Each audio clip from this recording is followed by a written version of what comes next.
یەکێتی ئەوروپا تورکیا بە پێشێلکردنی بەهاکانی یەکێتیەکە تۆمەتبار دەکات و دەڵێت هەڵمەتەکانی دەستگیرکردنی کارمەندانی دەستگاکانی ڕاگەیاندنی سەر بە فەتحوڵای گولەن پێچەوانەی ئازادی ڕاگەیاندنە. تادەیەت زیاتر تورکیا لە یەکێتی ئەوروپا دوور دەکەوێتەوە. هەڵمەتەکانی دەستگیرکردنی دوێنێژ کاردانەوەی دەرەکی لێکەوتەوە. یەکێتی ئەوروپا بەیاننامەیەکی توندی ئاڕاستەی تورکیا کرد لەبارەی ئەو هەڵمەتانەوە. تورکیا ساڵانێکە هەوڵی بە ئەندامبوون دەدات لە یەکێتی ئەوروپا، بەڵام تا دێت ڕێگاکانی نێوانیان دوورتر دەبێت. تورکیا لەسەر ئاستی جیهان لە ڕیزبەندی ئەو وڵاتانی جیهاندایە کە ئازادی ڕادەربڕین تێیاندا سنووردارە.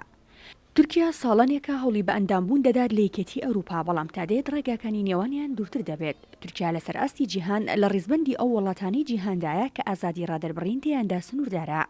بەپێی راپۆرتێکی ڕێکخراوی ڕۆژنامەنووسانی بێسنوور، تورکیا لە ڕیزبەندی 154مین وڵاتی جیهاندایە لە ڕووی ڕێزگرتن لە ئازادی ڕۆژنامەگەری.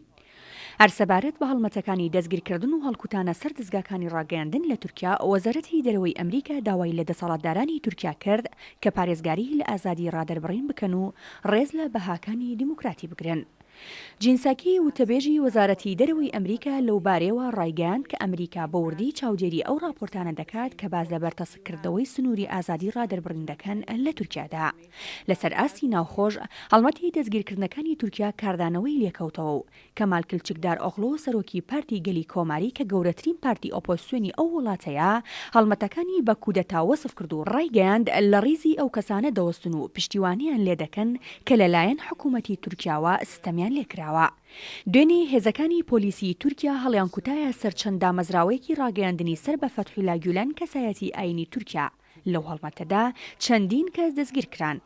هەڵمەتەکە بارەگای گروپی کەناڵەکانی سەمانیۆلۆی ڕۆژنامەی زەمان سەر بە گروپەکەی گولەنی گرتەوە. لە دوایکردنەوەی دۆسیەی تۆمەتبارکردنی ڕەجەب تەیب ئەردۆغان بە تۆمەتی گەندەڵی، حکوومەتی ئاکپارتی دەیان کەسی دەستگیر کردووە کە تۆمەتبارن بە پلانگێڕەی دژی حکوومەت. بەڕێوەچوونی هەڵمەتی دەستگیرکردنی لایەنگرانی فەتحوڵای گولەن لە کاتێکدایە کە هەینی ڕابردوو ڕەجەب تەیب ئەردۆغان سەرۆکی تورکیا بەڵێنیدا بە شوێن کەوتنی ئەو لایەنگرانە و پێشتریش بە تیرۆرست و خیانەتکار ئەو وەسفی کردبوون. ئاژانسی هەواڵی ئەنادۆڵی تورکیاش ڕایگەیاندووە کە دادگا فەرمانی دەستگیرکردنی بۆ 32 کەس لە لایەنگرانی گولەن دەرکردووە و تا ئێستا هەڵمەتەکە لە ڕۆژی یەکشەممەدا 23 کەسیان لێ دەستگیر کراوە.